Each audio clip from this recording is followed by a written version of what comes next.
ላሞችን በምናረባበት ጊዜ ትላልቅ ፋርሞች ላይ በብዛት የተለያየ የምክር አገልግሎት እንድንሰጣቸው ይጠሩናል። ስለዚህ የዚያ ሆልስቲን ፍሪዥያን ላሞችን በምናረባበት ጊዜ የመጀመሪያው የማደሪያቸው ዝግጅት ነው። ላሞች በሚኖሩበት አካባቢ ላይ ብዙ ጊዜ ይሄ ደረቅ አርማታ ነገሮች ብዙ ጊዜ ጥፍር እንዲያድግ ያደርጋሉ። ምክንያቱም ያንሸራትታቸዋል። ከዛ በተጨማሪ ደግሞ ጥፍራቸው ላይ የተለያየ ቅዝቃዜ በትናንሽ ነርቮቻቸው በኩል እየገቡ ለተለያየ በሽታ ይጋለጣሉ። ስለዚህ እነዚህ ላሞች ምንድነው የሚሆኑት? ከዚህ ከቦታቸው ላይ በእበታቸው በእዳራቸው አማካኝነት በተከማቸው አፈር ላይ የላም አፈር ላይ እንደፈለጉ እንዲንቀሳቀሱ እንዲዘዋወሩ ማድረግ አለብን። ይሄ ለምን ይጠቅማል? አንደኛ የፉትሮት የጥፍር በሽታን ይከላከልላቸዋል። ሁለተኛ ደግሞ የጡት በሽታንም ይከላከልላቸዋል። እንግዲህ ላሞችን ስናረባ በአብዛኛው ጊዜ አካባቢያቸው ላይ መሆን አለበት፣ ንጹህ መሆን አለበት። ላሞች ወደ አለባ ከመግባታቸው በፊት የተመጣጠነ ምግብ ልንሰጣቸው ይገባል። ከወጡም በኋላ እንደዛው የተመጣጠነ ምግብ መስጠት አለብን። ብዙ ጊዜ ላሞቻችን ላይ የተከሰተባቸውን የጤና ችግር እናያለን። የወተት ምርታቸው ምን ይመስላል እናያለን። አመጋገባቸው ምን ይመስላል እናያለን። የወተት ላሞች ስራ እጅግ በጣም አትራፊ፣ እጅግ በጣም ሰዎችን ውጤታማ ከሚያደርጉ የስራ ድርሻዎች በጣም ጠቃሚ እንደሆነ እናያለን። አንዳንድ ጊዜ ትርፍ ማለት ወደ ኪሳችን የሚገባ ገንዘብ ብቻ ሳይሆን ለአገር፣ ለኢትዮጵያ፣ ለህፃናት፣ ለአረጋውያን፣ ለስፖርተኞች፣ ለወጣቱ ትውልድ በሙሉ የምናመርተው ወተት እጅግ በጣም አስፈላጊ እንዲሁም ደግሞ የወተት ተዋጽኦች አስፈላጊ እንደሆኑ በመገመት ስራው ላይ በደንብ መግባት አለብን። ብዙ ሰዎች ከስንት ላም መጀመር አለብን፣ እንዴት አድርገን ነው መስራት ያለብን፣ የላሞች በሽታ ምን ይመስላል፣ የተለያየ ስልጠና ላይ በሚመጡበት ወቅት የሚጠይቁን ጥያቄዎች አሉ። እንግዲህ እነዚህን እንደ አጠቃላይ ለመመለስ ከአመጋገብ፣ ከእርባታ ሁኔታ፣ ከጤና ክትትል፣ ከማደሪያ ቦታ ላይ እንዲሁም ደግሞ ይሄ ሜታቦሊዝም ሲስተማቸውን በሙሉ እናያለን። ላሞች ወደ አለባ ከመግባታቸው በፊት ገንዳቸው ላይ ንጹህ ውሃ ሊደረግላቸው ይገባል። አንድ የወተት ላም በተለያየ ጊዜ እንደነገርኳችሁ 4 ሊትር የምትታለብ ከሆነ 1 ሊትር የምትታለብ ከሆነ 4 ሊትር ውሃ መጠጣት አለበት። ስለዚህ ወደ አለባ ከመግባታቸው በፊት ምን መሆን አለበት? በቂ ውሃ በገንዳቸው ውስጥ አድርገን ንጹህ መሆኑን አረጋግጠን ላሞቹ እንዲጠጡ በተለያየ ቦታ ላይ ማስቀመጥ አለብን። ላሞች ውሃን ፍለጋ መንገላታት የለባቸውም። ውሃ እዛ ውስጥ በየጊዜው ደግሞ ገንዳቸው መሆን አለበት፣ መታጠብ አለበት። ንጽህና በጣም ወሳኝ ነው። አሁን እዚህ ላይ የምናየው ምንድነው? ገንዳውን አጥበነዋል። ጠዋት ያደረ ውሃ ለነገ መሆን የለበት፣ ጠዋት የተቀዳ ውሃ። ስለዚህ ላሞቻችን ምን ይፈልጋሉ? በጣም በቂ ውሃ በደንብ ሊጠጡ ይገባል። ውሃ በጠጡ ቁጥር የወተት መጠናቸው ጥሩ ይመጣል። እንዲሁም ደግሞ ሰውነታቸው ምን ይሆናል? በደንብ ይፍታታል። ስለዚህ ምን ይሆናል? አንድን የወተት ላም በምናረባበት ወቅት ወደ አለባ ከመግባታቸው በፊት እዚህ ላይ በርካታ ነገሮችን እናያለን። ላሞቻችንን ወደ አለባ እናመጣለን። ወደ አለባ ካመጣን በኋላ ግን የምናልባቸው በማሽን ነው ወይስ ደግሞ በእጅ ነው? በእጅ ከሆነ እጅግ በጣም አደጋ ነው። ብዙ የወተት ላሞች በተለያየ በሽታ ሊጠቁብን ይችላሉ። ስለዚህ ላሞች ላይ የምናደርጋቸው የጤና ክትትሎች በጣም አስፈላጊ፣ በጣም ጤናማ፣ በጣም ደግሞ ጥሩ መምጣት መቻል አለባቸው። በተለይ ላሞቻችን በተለያየ በሽታ እንዳይጠቁ የመጀመሪያ ትኩረት የምናደርገው የሚበሉት ምግብ ንጽህና ነው። ወደ አለባ ቦታ ሲፈልጉ ምንድነው የምናደርግላቸው? እነሱ የሚፈልጉትን የተመጣጠነ መኖ መስጠት አለብን፣ ከውሃ በተጨማሪ ማለት ነው። አንድ የወተት ላም በቀን እንደ ወተት መጠኗ ግን ከ6 ኪሎ ከ5 ኪሎ ያልዘለለ ምጥን መመገብ አለባት። ስለዚህ እዚህ ጋር ምንድነው ወደ አለባ ቦታ ሲመጡ የሚፈልጉትን ነገር እንሰጣቸዋለን። የሚፈልጉትን መኖ እየበሉ ምን እናደርጋለን? እኛ ደግሞ ለአለባ ምቹ ዝግጁ እናደርጋቸዋለን። ስለዚህ አካባቢውን ማጽራት፣ እግራቸውን በደንብ ማጽራት፣ ግታቸውን በደንብ ማጽራት፣ በተለይ ግት ላይ የሚኖረን የንጽህና አጠባበቅ በጣም ወሳኝ ነው። ስለዚህ እነዚህ ላሞች በቀን ምን ያህል ወተት ይታለባሉ? ለምሳሌ እዚህ ፋርም ውስጥ የምናያቸው በቀን 30 ላሞች ምን ይታለባሉ? ወደ 750 ሊትር በቀን ይታለባሉ። ስንት ላሞች? 30 ላሞች። እንግዲህ እዚህ ላይ ማየት ያለብን ምንድነው የሚያሳየን የካሊፎርኒያ ቴስት የሚለውን እንዴት አድርገን እንሰራለን። ላሞቻችንን ለአለባ ከማዘጋጀታችን በፊት እግራቸውን በደንብ እናጥባለን። ከዛ ከእግራቸው በኋላ ደግሞ ጭራቸው ከወገባቸው በታች ይታተባሉ። እንዲሁም ደግሞ ጊታቸው ዙሪያን በሙሉ በደንብ እናጥባለን ማለት ነው። እዚህ ላይ ግታቸውን በምናጥብበት ወቅት ምን እያደረግን ነው? ወደ ጡት በሽታ ሊቀየሩ የሚችሉ ባክቴሪያ፣ ቆሻሻ ነገሮች ካሉ እያስወገድን ነው ማለት ነው። ስለዚህ ምን እናደርጋለን? በተለያየ በጡት በሽታ ላይ በተለይ ካሊፎርኒያ ቴስት የምንለው ስራ አለ። ካሊፎርኒያ ቴስት ምንድነው? የጡት በሽታ ተከስቷል፣ የጡት ተበላሽቷል የሚለውን ስራ በደንብ ለመስራት ምን ማድረግ አለብን ነው። እንግዲህ በቅደም ተከተል እዚህ ላይ ስናያቸው የምናያቸው የተለያዩ ስራዎች አሉ። ከነዚህ ውስጥ የመጀመሪያው እንደነገርኳችሁ ግታቸውን በንጽህና እናጥባለን፣ ግታቸውን በደንብ እናጸዳለን። እዚህ ላይ በማሽን በምናልብበት ወቅት ማሽኖች ጥቅማቸው ምንድነው? ብዙ ጊዜ ማሽኖችን በደንብ እናጸዳቸዋለን፣ ስተራላይዝድ እናደርጋለን። ከዛ በተጨማሪ ምንድነው ማሽኖች ጥሩነቱ ምንድነው? ፈጣን አለባ ብዙ ላሞችን በአጭር ጊዜ ውስጥ ለማለብ ማሽኖች ይጠቅሙናል። እንዲሁም ደግሞ የወተት ንጽህና ይጠብቅልናል። በእጅ በማለብ ከሚመጡ ብክለቶች በቀላሉ አሁን ስለዚህ ማሽኑ ምን እያደረገ ነው? ግታቸውን አንድ በአንድ ካጸዳ በኋላ ማሽኑን እንቅስቃሴ በደንብ ካየ በኋላ ወደ ግታቸው ያደርጋል። ስለዚህ የጡት መጎዳትንም በተለይ የጡት ጫፍ ጉዳትን ይቀንስልናል። ብዙ ጊዜ እንደምታዩት እንደምናያቸው አሁን ወደ ኋላ ላይ የምናየው ጡት ጫፍ ላይ ያሉትን ቆሻሻ ነገሮች በሙሉ ግታቸውን ካጠብን በኋላ እናስወግዳለን ማለት ነው። ወተት በተሟላ መልኩ ለማለብ ማሽኑ ያስችላል፣ ምንም አይነት ሳያስቀር።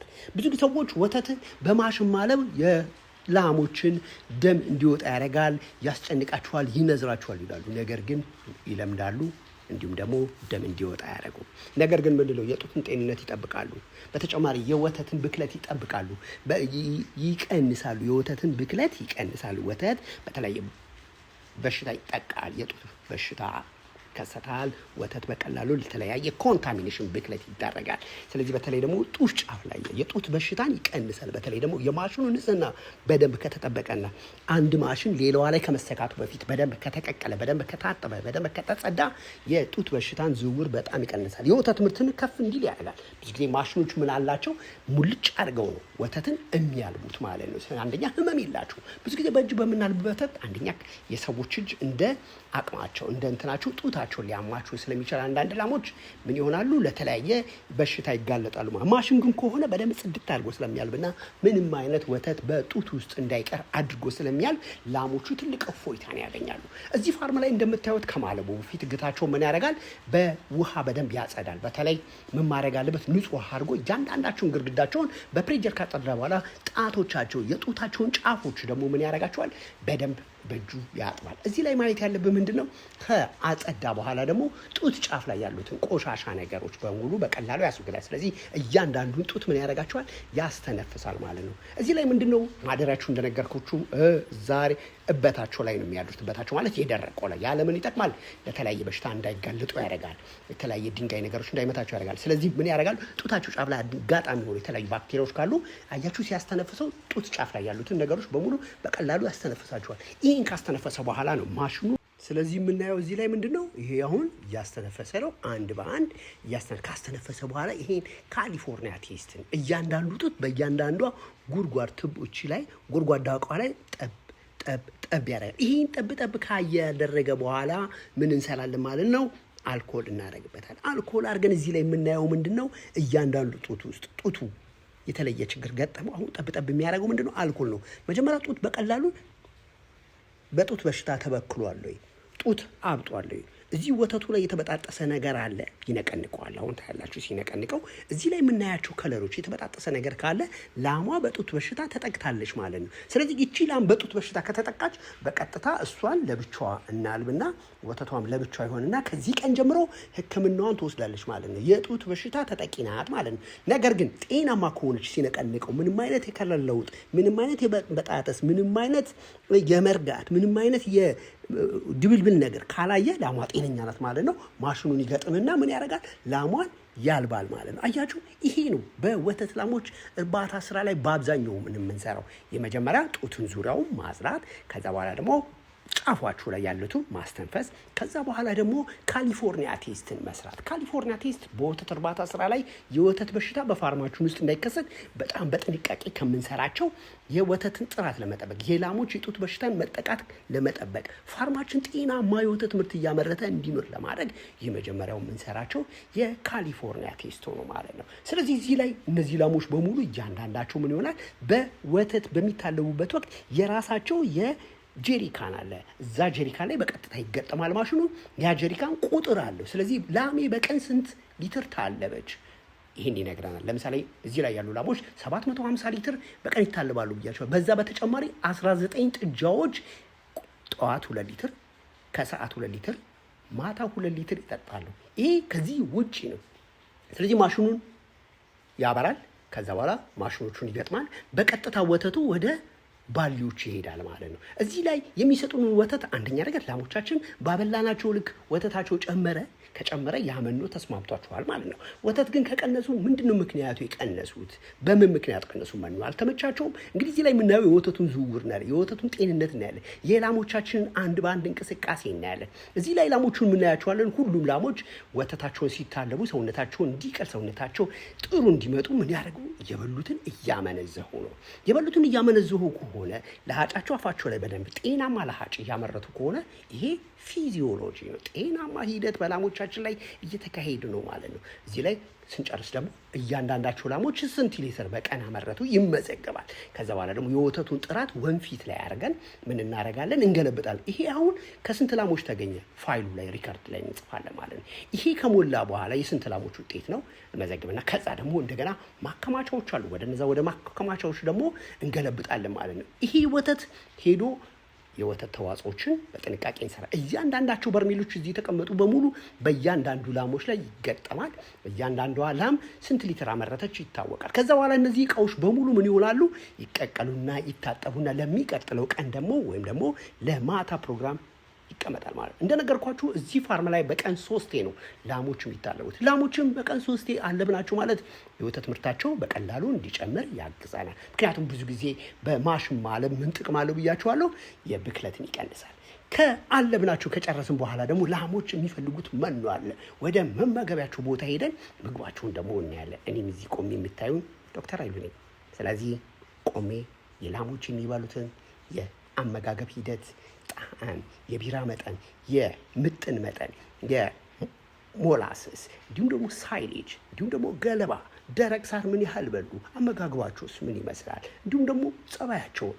ላሞች እንደምታውቁት ለሰው እጅግ በጣም ቅርብ ናቸው።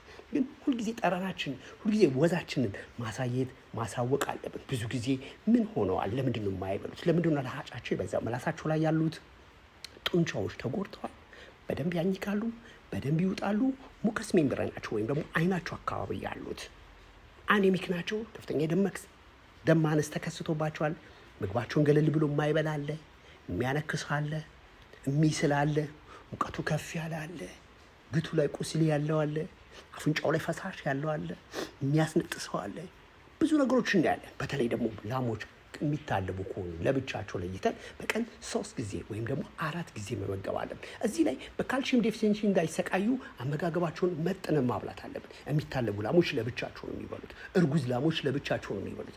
ጥጃዎች ለብቻቸው ነው የሚበሉት። ለዘር የደረሱ ደግሞ ለብቻቸው ነው። ይሄ ለምን ይሆናል? የሚታለቡ ላሞች ከፍተኛ የሆነ ካልሲየም እጥረት በሰውነታቸው ውስጥ እንዳይከሰት በቂ ምግብ መመገብ አለባቸው። እንዲሁም ደግሞ ጊደሮችን ከሆኑ ደግሞ ጤናማ እርግዝና በሰውነታቸው ውስጥ እንዲካሄድና ነገ ከነገ ወዲያ የተሻለ ምርት እንዲሰጡን ምን ማድረግ አለብን? አመጋገባቸውን በደንብ እንከታተላለን፣ እናያለን። ከዚህ በተጨማሪ ደግሞ ጥጆቹም ከሆኑ ነገ ከነገ ወዲያ የተሻለ ዘር እንዲይዙልን ወይም ደግሞ ኦቭሌሽናቸው እርግዝናቸው ጤናማ እንዲሆንልን ምን ማድረግ አለብን? አመጋገብ ማየት አለብን። መኝታቸውን በደንብ ማየት አለብን። በተለይ ጊደሮች ላይ በጣም ትኩረት ማድረግ አለብን። ለምን በጊዜያቸው ዘር አልያዙም? አሁንም ግን ደግሞ ማየት ያለብን ጊደሮች ለምንድን ነው ዝርያን የሚያዳግሙት? ለምንድን ነው ዘር የማይይዙት የሚለው ነገር በጣም አሳሳቢ ነው። ከምን አኳያ? አመጋገብ፣ መኖሪያ ቤት፣ በሽታ፣ የዝርያ ጥራት፣ የዘር የሚሰጠው ባለሙያ፣ የናይትሮጅን ችግር፣ ርቀት፣ ዘር ልንሰጥ ያለን ርቀት፣ እነዚህና ሌሎችን በሚቀጥል ይዤላችሁ ቀርባለሁ። ዛሬ ግን ላሞች ወደ ምርት ከመግባታቸው በፊት አመጋገባቸው ምን መምሰል አለበት? 20 ሊትር የምትታለብ ላም በቀን ከ30 እስከ 40 ኪሎ ግራም አረንጓዴ መኖ መብላት አለባት። እንዲሁም ደግሞ ደረቅ ሳር ደግሞ ስንት መብላት አለባት? ከ5 እስከ 8 ኪሎ ግራም መብላት አለባት። እንዲሁም ደግሞ ኮንሴንትሬትድ መኖ ቅድም እንደነገርኳችሁ እስከ 5 ኪሎ እስከ 6 ኪሎ፣ በቂ ውሃ እጅግ በጣም አስፈላጊ። ይህና ሌሎችንም ማግኘት ከፈለጋችሁ ታች ባለ ስልክ በኩል ደውሉልኝ። ዶክተር አሉ እንስሳ ፕሮግራሙ ይጠቅማል ካላችሁ ላይክ፣ ኮመንተር፣ ሼር አድርጉ። እኛ ጋር ትመጡ ለሚቀጥለው 4 ቀን ስለ ወተት ላሞች እርባታ ስልጠና ስለምንሰጥ መጣችሁ ሰልጥኑ። ኃይሉ ቬት። አመሰግናለሁ።